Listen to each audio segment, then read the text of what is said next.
10 years has passed since we last saw victory at the AFCON 2012, and it's been a hell ride of a 2012. But anyway, this is Off the Pitch, and I'm your host, Amos, aka Amore, and I'm joined by none less than Uncle Rapson and Augustine. Augustine, welcome to the show. Thank you very much, Amos. It's always a pleasure to be here. We turn all the glory and honor to the Most High God. It's sad that we woke up on a very bad note that the Dolphins had the road accident, the basketball team, and they lost a player and an assistant coach. Condolences to the basketball family, and we just hope for God's grace during this period. Now, Uncle Rapson, you've been smiling since you entered the door. Don't know the reason why, but anyway, welcome to the show. Thank you very much, and good morning, our dear viewers. It's always nice to be here, and it's always nice to discuss nothing but the best of what we do in terms of sport. And it's been a very, very good sporting week, and top of the agenda is the ladies preparing for the AFCON qualifiers next week. I think against Namibia on Wednesday. They have a tough encounter this afternoon, a friendly match to commemorate the 10 years anniversary of winning AFCON. It's always nice to be here. Thank you so much, Amos, for hosting us again. And I will just take a very, very short break as we come back to discuss the 10 years that we've had, or the 10-year stint that we've had, if it's a successful one or not, and we see what should be done for us to succeed again the way we succeeded in 2012. For now, we'll take a very, very short break and we'll be right back.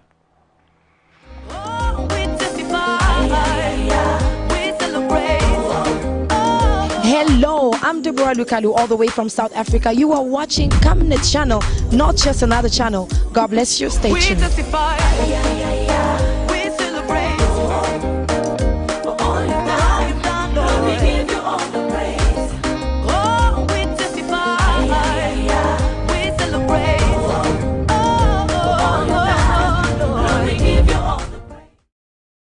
Camnet TV is becoming big and better. You can now watch Camnet TV wherever you are around the world, simply by downloading the Camnet TV app.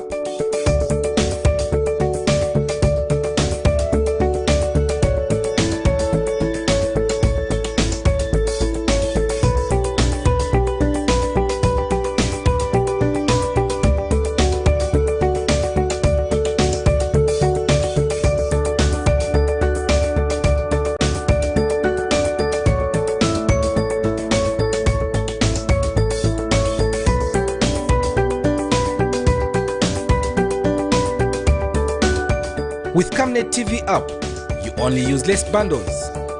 Camnet TV, not just another channel. The question is, what has been the problem so far with our Zambia national men's soccer team? For them, I would say we've had some success, but that success hasn't been enough since 2012, and today marks exactly 10 years since we won the AFCON, and it has been a journey so far that has been of ups and downs. But then I'm here with, like I said earlier, I'm here with Uncle Rapson and Augustine, where we're going to look at some of the points that they feel like we haven't done enough. It's their opinions. Whatever they say is their opinions. I'll start with you, Uncle Rapson. 10 years. Well, it's been a rough 10 years of ups and downs, trying different coaches, trying to get different results, and I think the 10 years has been terrible. Zambia is boasting of 2 silver medals, one which was gotten in 1974, followed by one which was actually gotten in 1994. Then finally we went to win gold medal in 2012, and I think it's been a roller coaster of ups and downs since we last won, and spending 10 years in the doldrums, not being at the highest level of getting anywhere near to the trophy has been very, very devastating for some of us who love football. And the greater part of the Zambian soccer fraternity is that the biggest unifier in terms of sport, of course not disrespecting other sports, is basically football is what brings us together, and it's been a bad 10 years if you ask me. But on a different note, I have a very simple ask: is let's look at Senegal before we get to what happened at the AFCON. Senegal have trusted one man to run the affairs of the national team as a coach for many years. Now the opposite is also true for us. If you look at how many times we've changed coaches since 2012, it shows that we we probably don't understand what we want to achieve in the long run. And for me, that has been the biggest problem, failure to stick to a coach that is going to produce a work plan that will be seen to fruition.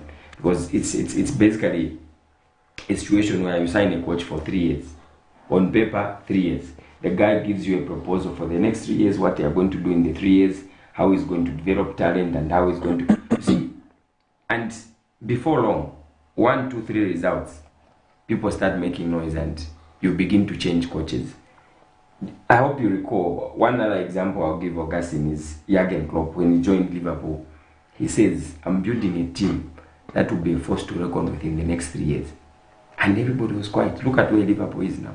So for me, the consistency in giving one coach a job for a period that is defined in the contract and you stick to it, I think it would be very, very helpful. But it's been a very, very devastating 10 years. And to watch other countries lifting trophies year in, year out, whilst you are even failing to win a COSAFA tournament that is given by virtue of you being in a geographical location where there's no qualification, is very, very hating, to say the least. Augustine, being ranked at number 19th in Africa, something that is not making the football fraternity in Zambia very happy for me.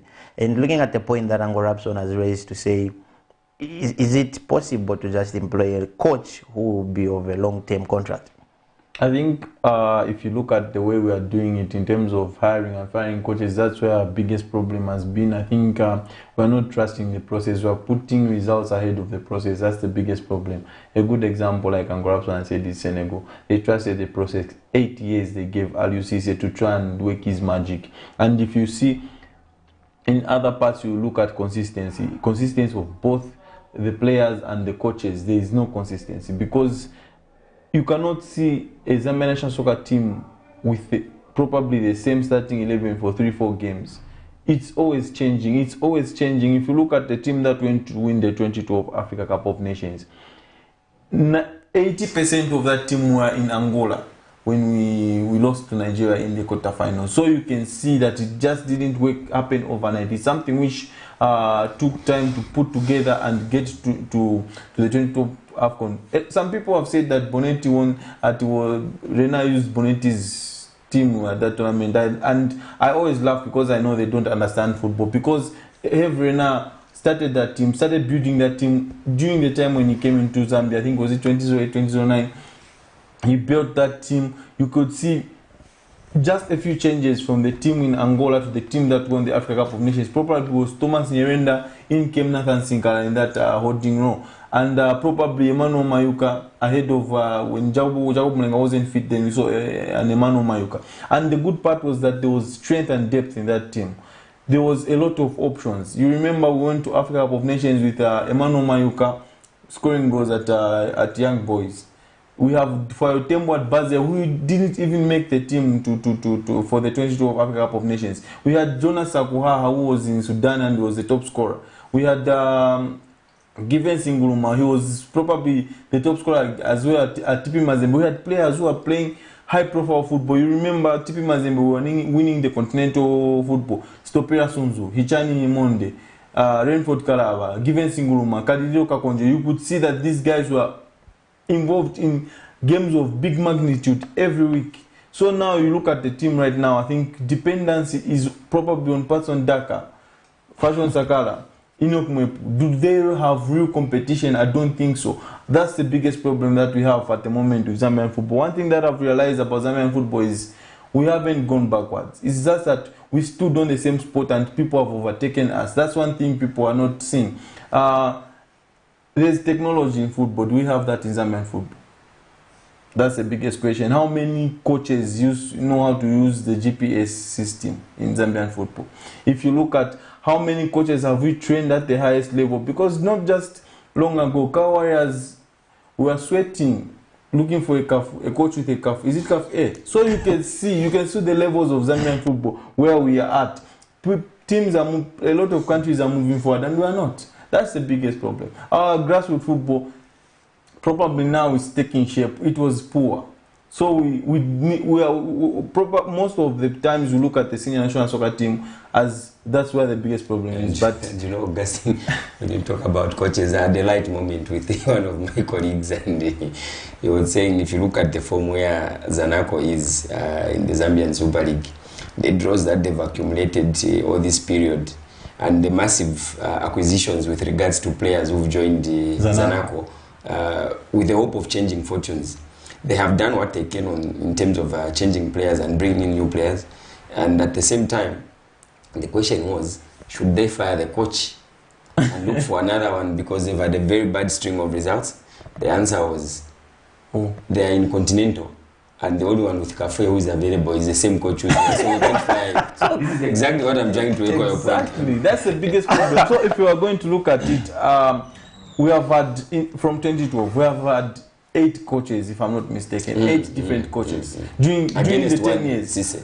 Exactly, during these 10 years, 8 coaches against one Aliou Cisse. So in terms of the appointing authority, I think sometimes they are put under pressure by the fans, but they need to be brave enough and stick to their decision. They need to be bold. I think out of these coaches that we've had, I would say Sven van der Broek stood out. I think he would have been the man that would have taken Chipolopolo boys to the next level. And but Quicksilver, yes. Quicksilver did a decent job, but maybe a little bit of education would have been needed in that regard. We needed to expose him a little bit more in terms of academically. So I think, to me, you see the way Aliou Cisse reads the game, and you see, look at the rich backroom stuff that he has. It's something that we do not have here in Zambian football, and we need to work to that level. We cannot just have the head coach, the assistant coach, and the physical trainer and goalkeeper coach. No, that's just too slim. We need to have a very, very big technical bench if we have to achieve the results. What do you want to have for $10,000?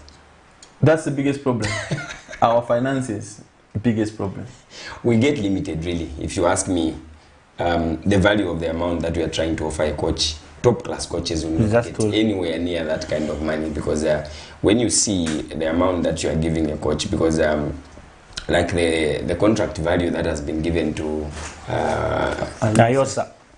The contract value that's given to Ayosa, he's taking care of all his assistants. They are also in that same amount. So imagine if the government is offering $10,000. That leaves, I think, Football Association of Zambia with $15,000 to top up to get to the $25,000, which is still, if you ask me, you can't get a top-class coach for that kind of amount of money. So it's a situation where you've got to balance your offer against what you want. So for me, really, 2 basic things that we need to do. The government should not be demanding for top-class performances from the national team when their spend is against what they want to achieve. In every business transaction, what you invest in is exactly what it's similar to what the Bible teaches us, that you reap what you sow. What you saw, yeah. Exactly. Sow small, reap small.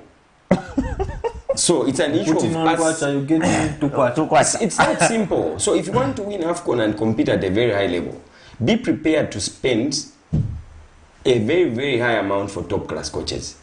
So for us to come out of this 2012 dream, because we will continue dreaming, by the way. And by the way, very soon we'll get to a stage where it will be part of the syllabus in history that Zambia has to win AFCON 2012, which would have been very consistent, where you are even failing to ask such kind of a question with regards to history. It should be, how many have you won? Instead of when was the first and last AFCON championship that Zambia won. So for me, really, it's about consistency, and we just need to improve. When the coach has been given a mandate, like Ayosa has been given a 3-year contract, let's wait and understand the philosophy. We've gone through enough pain in these last 10 years. Enough pain. Not seeing Zambia qualifying to the AFCON is enough pain. So why can't we endure this pain of even out of his 3 years before we start thinking of firing him? We see what he's going to do in 2 years. If in 2 years we are not seeing progress, you know, there are times when you're losing games but the style of play is improving. You're able to sit back and say, okay, yeah, we've got a team in the making here. Very, very soon, we'll get our pieces right and we'll start competing at a very high level and we'll start getting the results. I think there's a saying in corruption that states that as a parent, maybe it's just an example away from that, but as a parent, whenever your child brings in her results or his results from school, don't look at the number, whether it has reduced, but look at the marks. If maybe in math the last time he got 58% and then this time around he gets 60%, it's an improvement. So would you say that's what's happening in our, like Augustine has said, Sven brought in a different play style, but they didn't look at that. They looked at producing results. Would you say it's high time we stop giving contracts on performance basis? Well, performance is critical in every job. We can't run away from that fact. Every organization you go to, whether football or non-football, you are not going to get into a contract without deliverables being defined. They have to be defined. We are bringing you in. Are you coming here to show the country and Zambia that people can play football without scoring? The answer is no. We want entertainment. Let the boys play and let's get the results. So for me, deliverables should be very defined. But the question is, what deliverables are you defining? Because to bring in a coach and expect results in the next 2 months, it doesn't make sense. Yeah. Look at our next qualifiers. When are we playing our next qualifiers? Towards mid-year. That's when we are starting. So between now and then, if you ask me, this is the period that the coach needs to be very, very aggressive in monitoring all the players that we have around the world. Not just in Zambia, but around the world. He needs to start understanding them. By the time he's calling a team, because I was very shocked, where people are still talking about the Stopira and Suzus of this world. I'm like, okay, now this is being very progressive now. We've got to move forward. We have made mistakes in the past, we have to move on. Not disrespecting Stopira and Suzu and the style of play, but the point is, he's done his part. Involvement has been done. He has done his part. Let them move on and let's get a new crop of players to come and fit in and accept that when a player has played a lot of football and they are veterans, to come and to adjust to a new style of play with a coach like Ayosa's style of play, which I think in the last few games we have seen, of course he was technical director under Beston Chambeshi the Great. We saw that the national team started playing and pushing football. So if that can continue, I think we should be able to be very, very prepared for the qualifiers. And just to add on about when Sven came in, I think what Sven did was he came up with a strategy, a way of play, and then he started picking the pieces, fitting into his system. I think to me that's the most critical thing. Coaches will come in without a system and first to try and pick individuals and then come up with a system. But what Sven did, he came up with a system and then identified people who can fit in that system, and we played some good football. Our strength as Zambia national soccer team is to keep the ball and attack teams and not be defensive. We saw Milutins. It used to be. That's how. Even our players, how many defenders do you have in the league? Top class defenders that can play at the national soccer team, you do not have much. But when it comes to the attacking side of things, we have got a lot of talent, so we play to our strength. So we bring in a system whereby we're going to dominate play, we're going to control games, and then we need to find the right balance between defense and attack, which is let's keep the ball more than the opposition. When you lose it, let's press it high up the field and win it there and attack teams. So we shouldn't be defensive. The way Red Arrows is playing. Exactly. We shouldn't be defensive minded like we did under Milutin Sojovi. So what we need to see is now consistency. The association have had faith in this guy. Can they, whatever happens, even if there's pressure coming from the fans, they need to stick to their man, because you cannot be like Manchester United who hire and fire because of the pressure outside without having a proper system. And maybe we need a little bit of experienced players to come and help the team. Anyway, that's the quick one as we wrap up on this issue. Hopefully, even us, the fans, will stop putting on more pressure, because even pressure comes from us, the fans. For now, we'll just take a very short break as we come and look at the just quick recap on the AFCON final as we go on to look at our league. We'll take a very short break for now.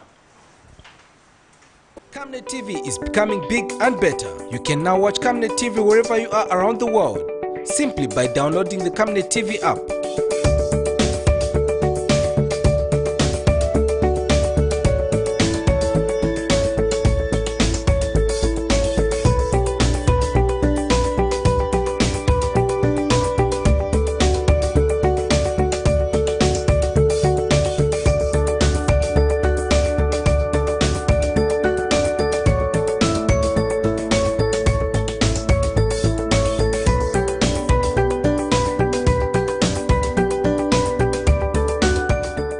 Camnet TV app, you only use less bundles. Camnet TV, not just another channel.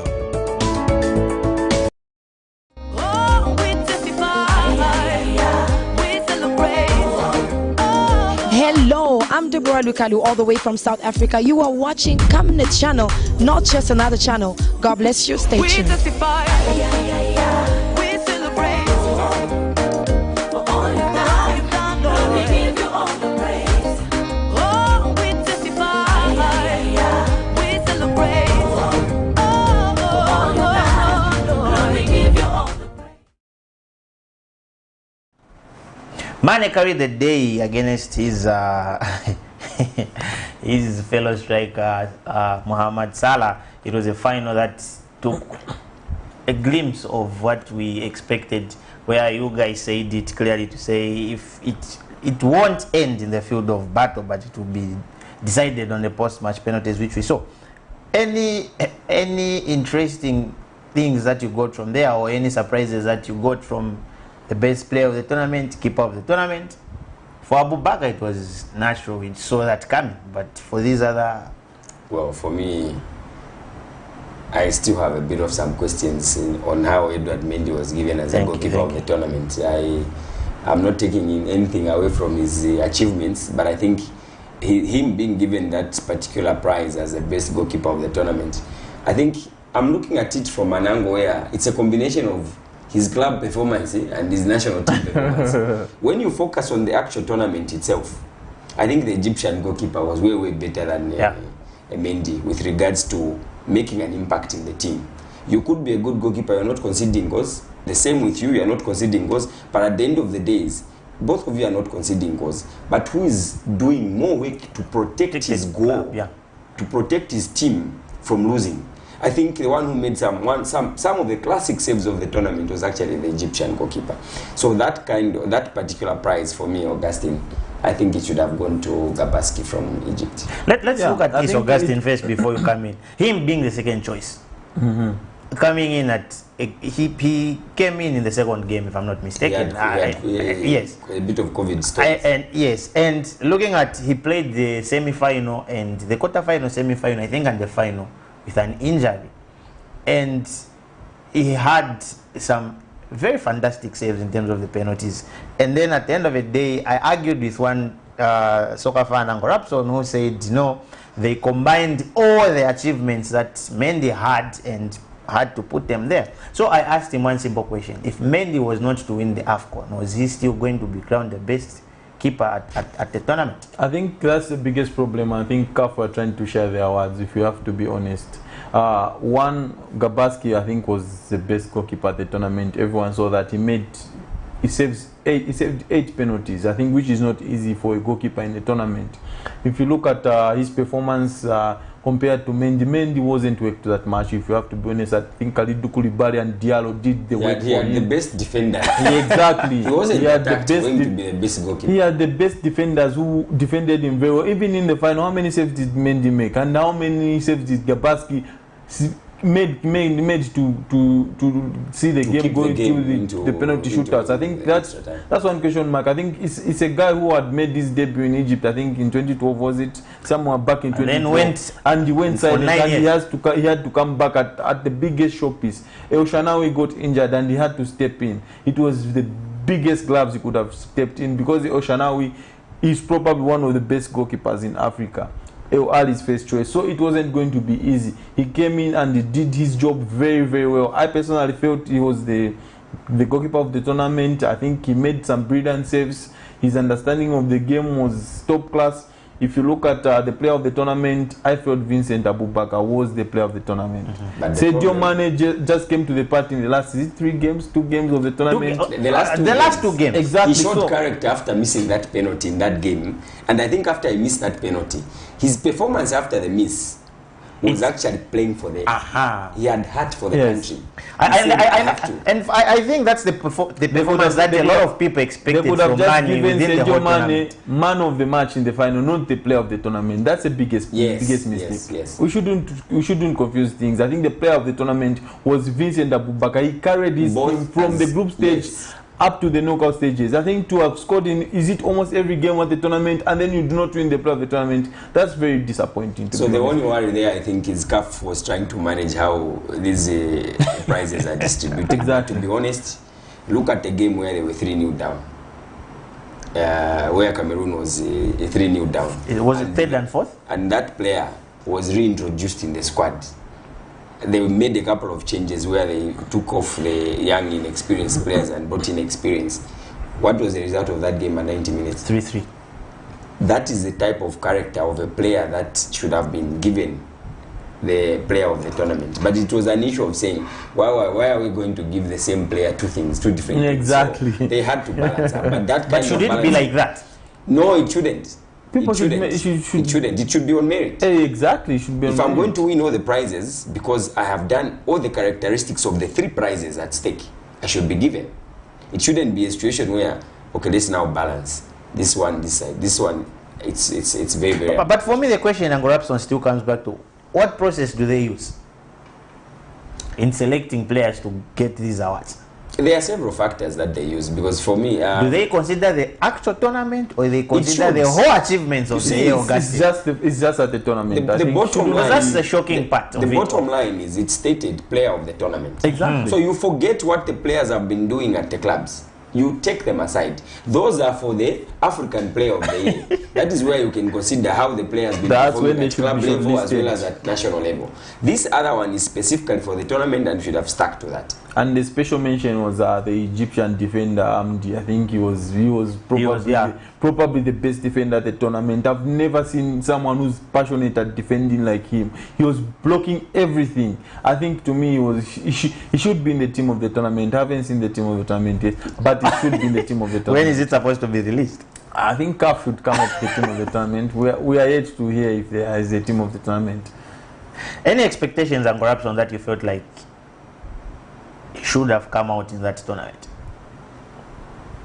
Well, for me, I think Senegal, when you look at the preparations and how they rounded up all the European-based players and their coach managed to put them together and create that partnership that has been existing for the couple of years that he's been coach. I think for me, their preparation with regards to the result they've gotten, I think was well on point.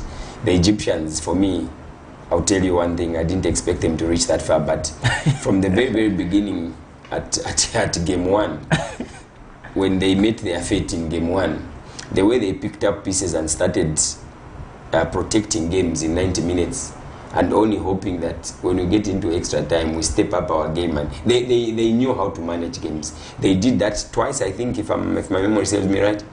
They were very consistent. Once you don't clamp them down in the first 45 minutes, You are good. be rest assured that you'll be sorted out by Egypt. And exactly what happened. Senegalese failed to break them down in the first half. We saw a very, very interesting second half. Very interesting second half. And penalties are a gamble. It can go either way. People were talking about that Kanaisi bottle which was showing where the ball goes. It's just technology and people wanted to start confusing. It's soccer analysis. And for me, kudos to the Egyptian goalkeeping coach for that result. He was a legend of African football. Yeah, so kudos to him, and he was managing games. He had his gambling right in the previous penalties. In the last game, the bottle couldn't work. Even with leakage, he couldn't pass.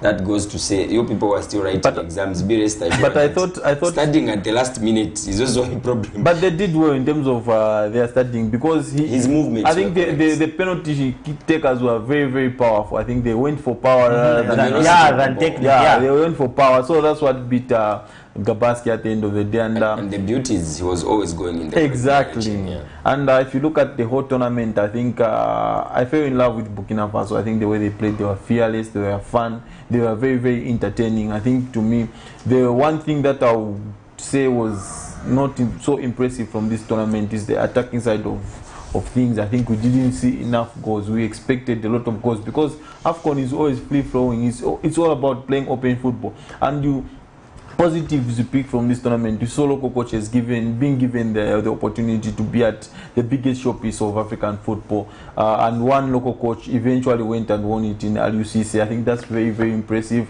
We saw debutants like Gambia. I think we saw Sierra Leone. They went there and they went without a fight. They put up a very decent fight. They are not going to go down without a fight. That was very, very impressive about Africa Cup of Nations, and it was a very successful tournament, you know.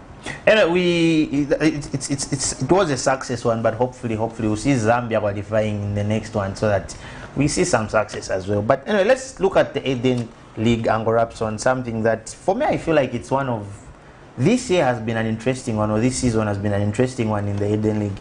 I don't know from your side, Ango Rapson.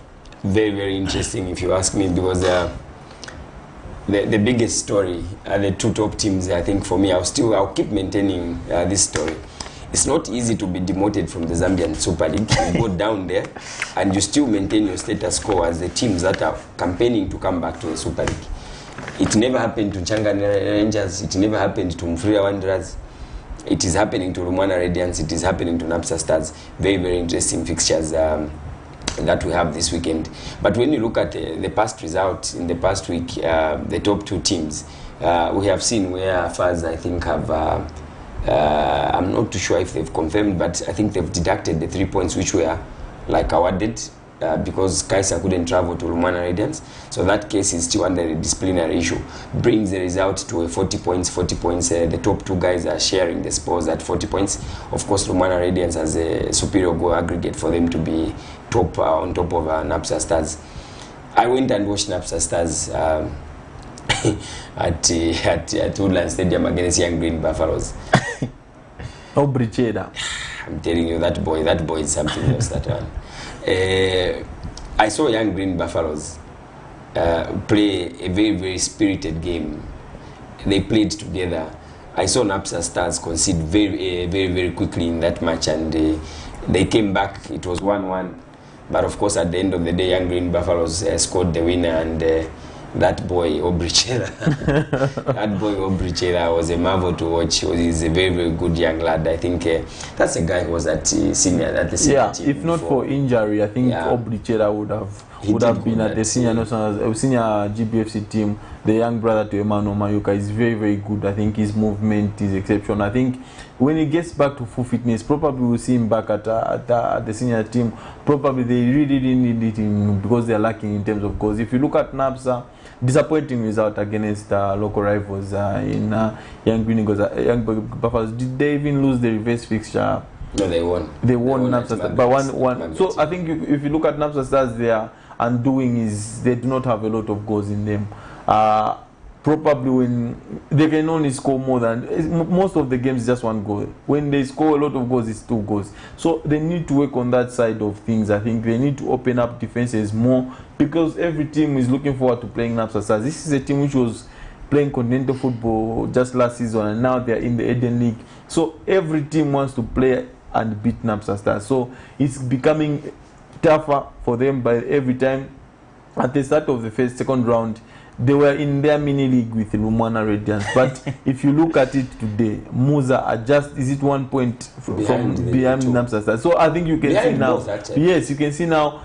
It has all changed. Interesting now. Yeah, it has all changed now. And Napsa Stars, those two teams are playing against one another this afternoon in Mazapo. I think what Masa also Tembo has done at Muza, I think has been fantastic. I think he found them was it mid-table, and he has transformed them and made them believe they can bounce back into the Super League.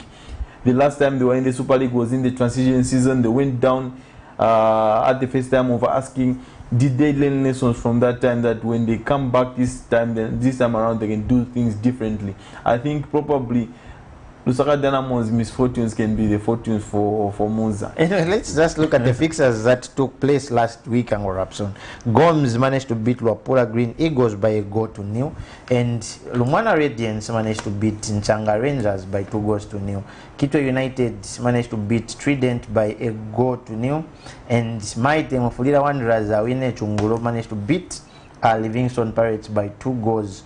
And Napsa Stars, like we are from discussing, lost to Young Green Buffaloes by 2-1, and Young Green Eagles were beaten by FC Muza by 2-1, and it bringing we are seeing an Absa Stars that's coming from a loss, and we are having a Musa team that's coming from a win and them playing at home. How is this game a cracker to you, Angorapson? Well, it's an issue where any team that carries the day-to-day tramples over the other, and the gap, if Napsa Stars wins, the gap goes to 4 points between themselves and the third best team. Hoping that these other teams here, like Trident, the ones that are following closely, they should be able to manage their games and get close to where Musa is. One funny thing is Napsa Stars have lost, out of their last 3 games, they've drawn 2 and lost 1. They last tasted victory a month ago, so it's a very, very, very tricky situation for them. And to find yourself as a team in this predicament where you are going to play a team that is on a positive trajectory with regards to results, it will be a very, very interesting fixture, because Musa is really pushing. Is really, really pushing. If you see their results and the games and their style of play, very, very, very good team. And interesting enough is one senior coach, head coach, is meeting another head coach who used to be an assistant coach. So it will be very, very interesting to see how the two, because I know Masaso Tembo knows how the coaching styles and the game style of Perry Mtapa is, and of course the other one also is a situation where Perry will also understand to say what this guy has taken to Musa is exactly what we were implementing at Power Dynamos. And for me, when you ask me about those two, in most cases, students outclass their teachers, and I'll leave it there.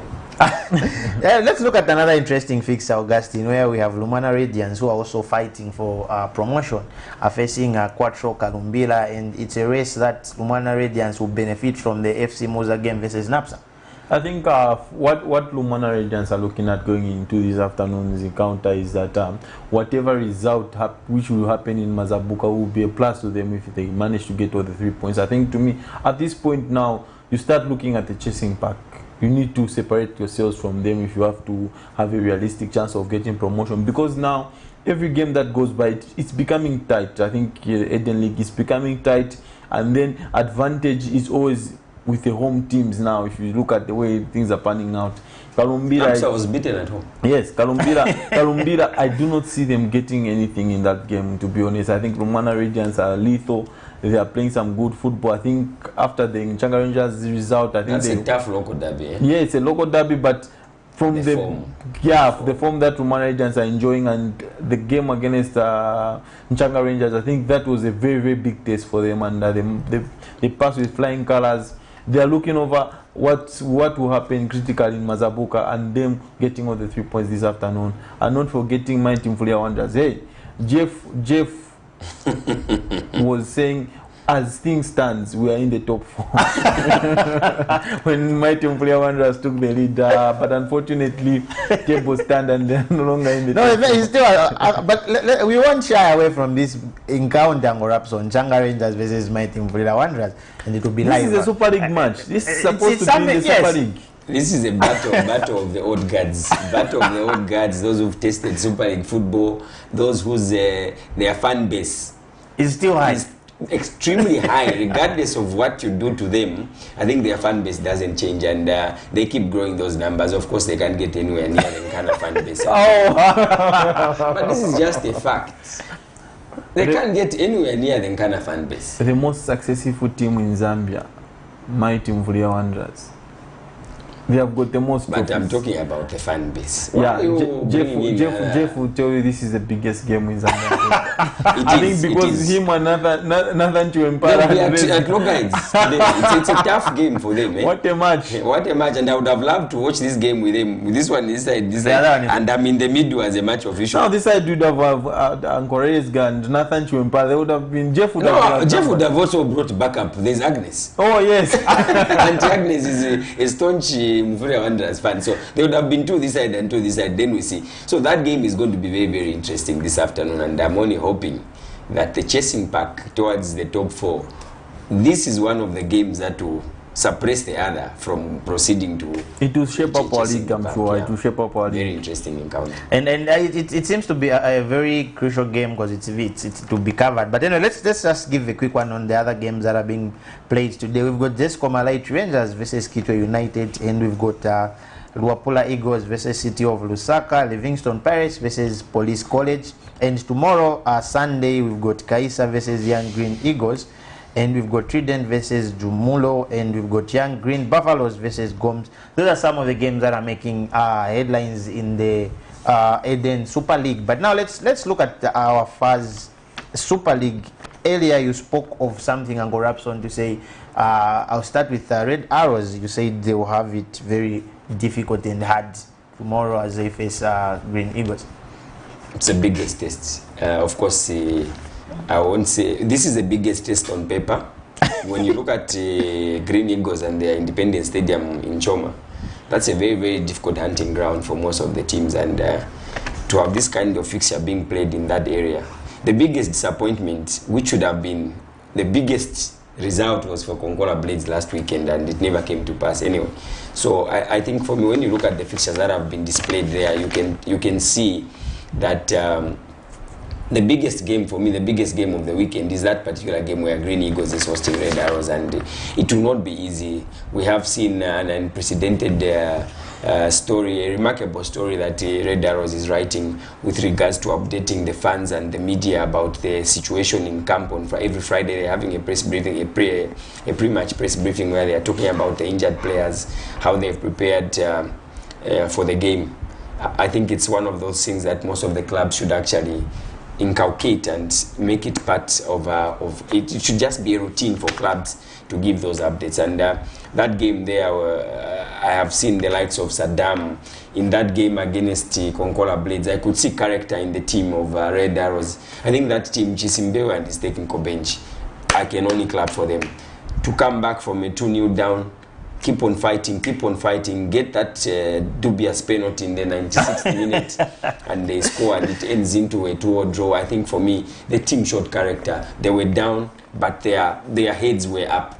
They kept their heads up, they kept their nerve, they kept on attacking, and I think for me, they deserved that point in that match, because their character after conceding the second goal was a very, very positive turnaround from the technical bench, if you ask me. It's very, very difficult to motivate a team that is down by 2-0. You're using the same players, and now you have to psych them, not because you have chance to talk to them in the dressing room. Everything happened in the second half.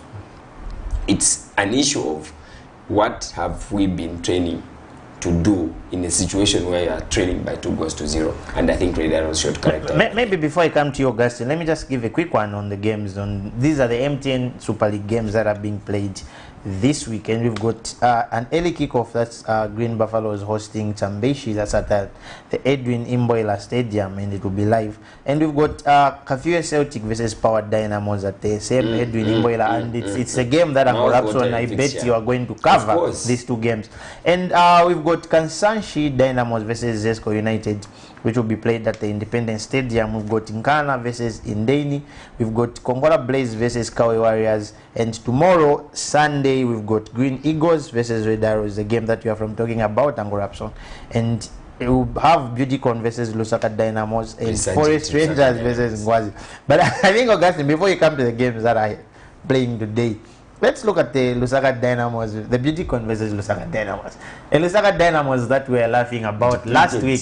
Reconstructed and lethal. And it was one of those games where Uncle Rapson thought Bono Mapo finally Bono Mapo will get. Imagine after all that campaign I made in I think to me, I've never seen a very disappointing performance from a side like I saw with Forest Rangers. I think you cannot have such a performance for a club which is regarded as a top team in Zambian football. I think their defenders, they are very you cannot play Shimba Changala right back, Diego Apanen left back, and then Bini Mutare with that guy Nguruke. I think they are very heavy defense. I think it's the slowest defense I've seen in the league.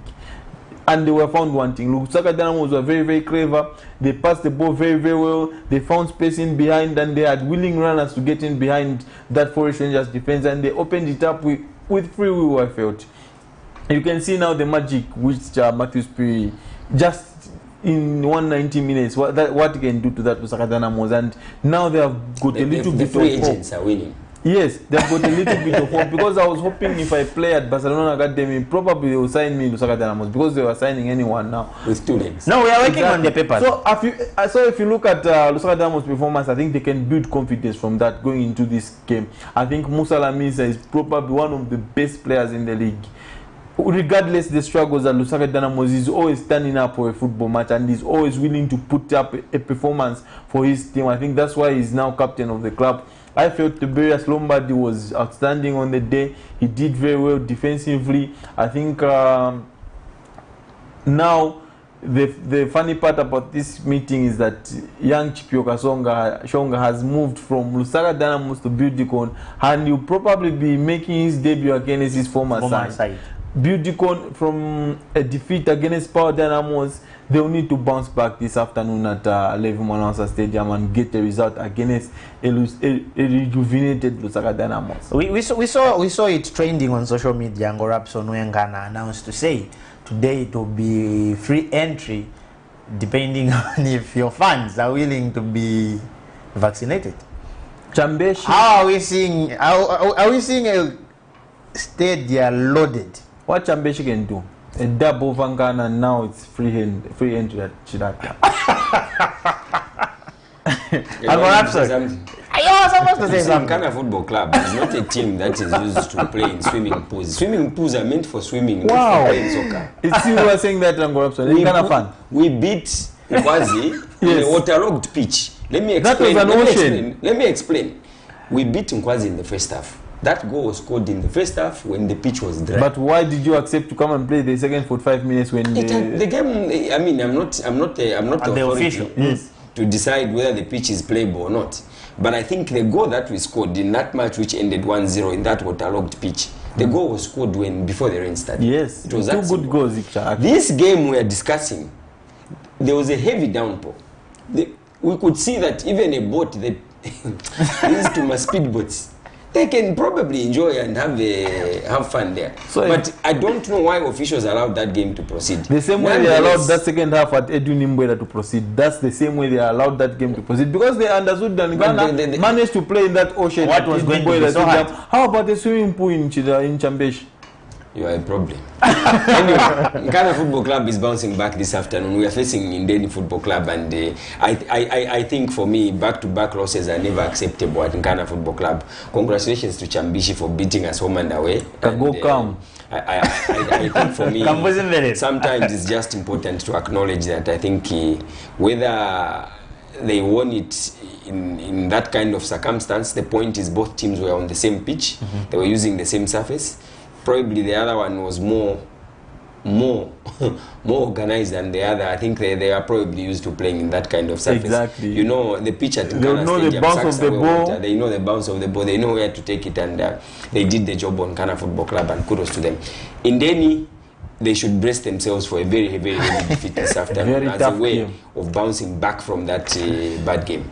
I think we saw a few Celtic team that managed to drop with Zesco United, and maybe it somehow brought Numba to reality to say there is no small team in the league. But let's look at them hosting Power Dynamos today, Augustine, at 15 hours. Something that Angorapson smiled about when I spoke of it. I think if you look at Power Dynamos, when Mwenyashi people went in, there was a lot of hype. I think the results started coming, and then along the season they hit a brick wall. It was all about lack of consistency. They draw, they win, they draw, and that's the reason why Power Dynamos are not closer to the league than they are right now, because they are sitting fourth, which if they drop any points, Nkana will overtake them again to that fourth position. If you look at Kafue Celtic, these are boys who have got that never side the attitude, the character, and the attitude is on point, but they lack experience at this peak level. They'll have these wonderful performances from time to time, but when it matters most, when they're meeting the fellow relegation contenders, that's when they find it tough to break them down and get maximum points.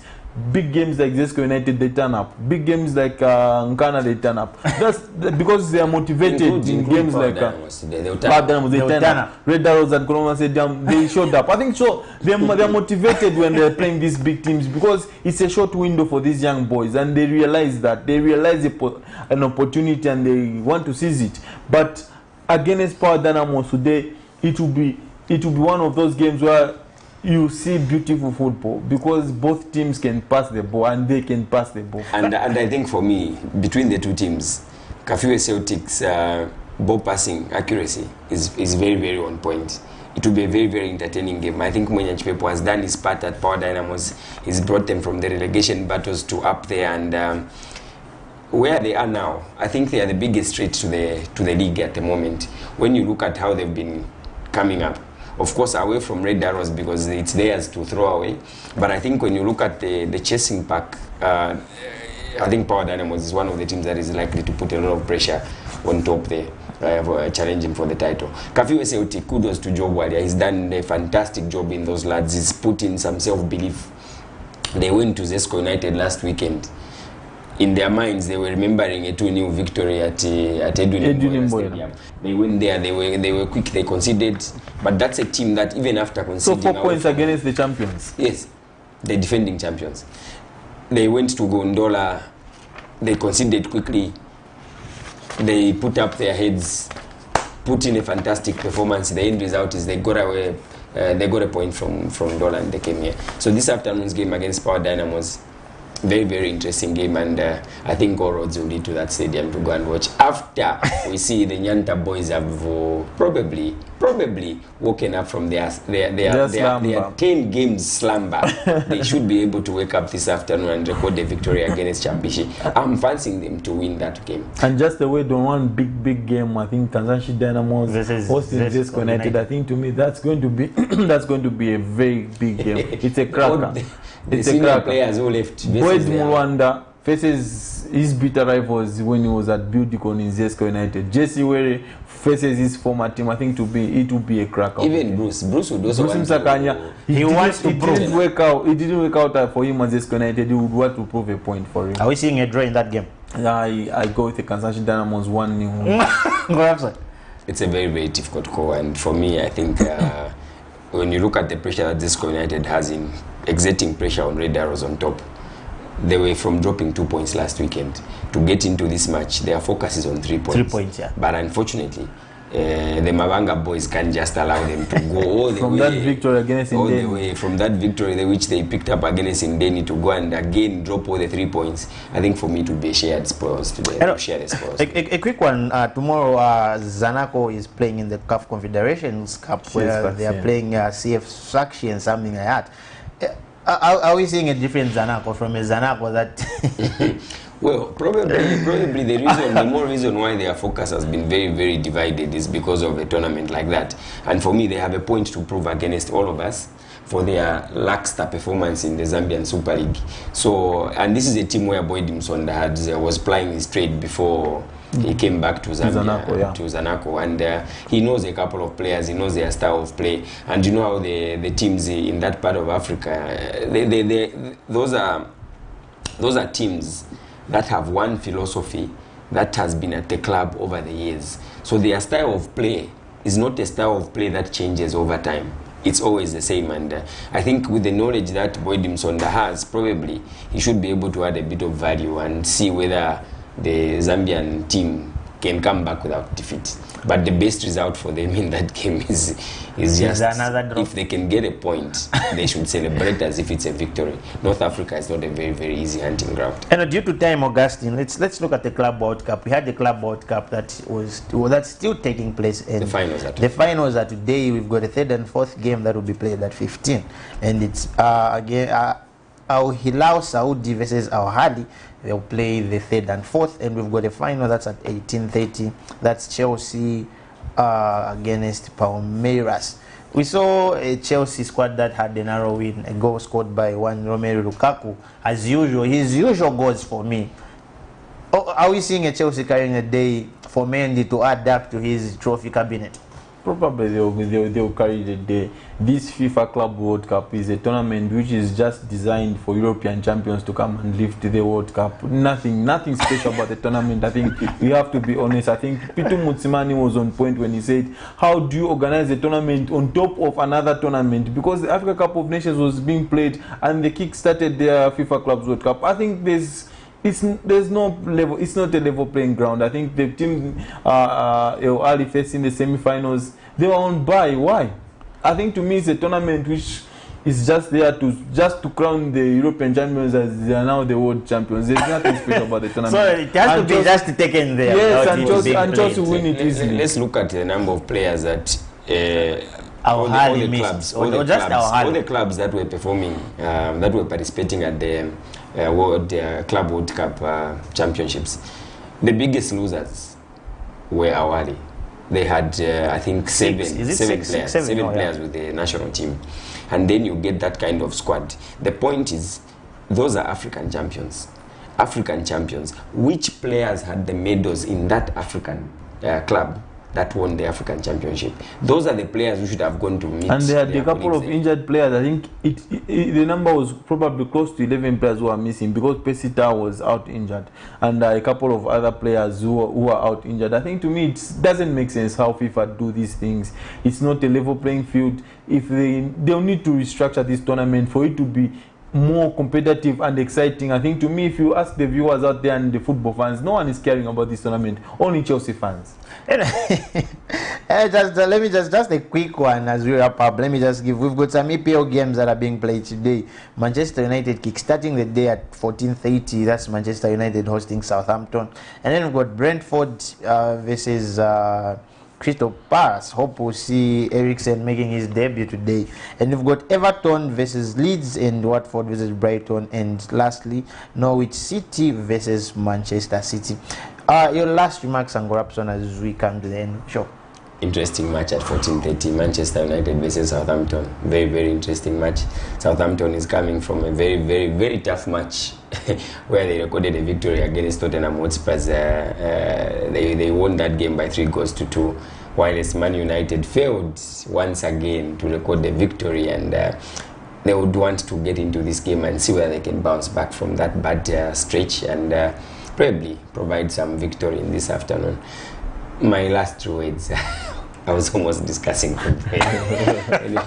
our dear viewers who've been tuned in, we would like to appreciate you and thank you for being with us and keeping up our morale high and urging all the fans to turn up in large numbers, of course observing those COVID guidelines as provided by the Ministry of Health as we watch these teams that we support and cheer them to victory. And all roads in Lusaka, for those of us who are in Lusaka, the games are just but at Edwin Imboela Stadium, and to those all of you roads who leads want to to catch Edwin us, Imboela. please catch us there. We shall be there to watch that game with you and just experience the Nyanda boys recording their first victory from last year to today. So probably if they are not careful, they might just continue with their bad patch, but I don't see them doing that. And all the best to all of you that have been tuned in. We say thank you and we appreciate it. Augustine.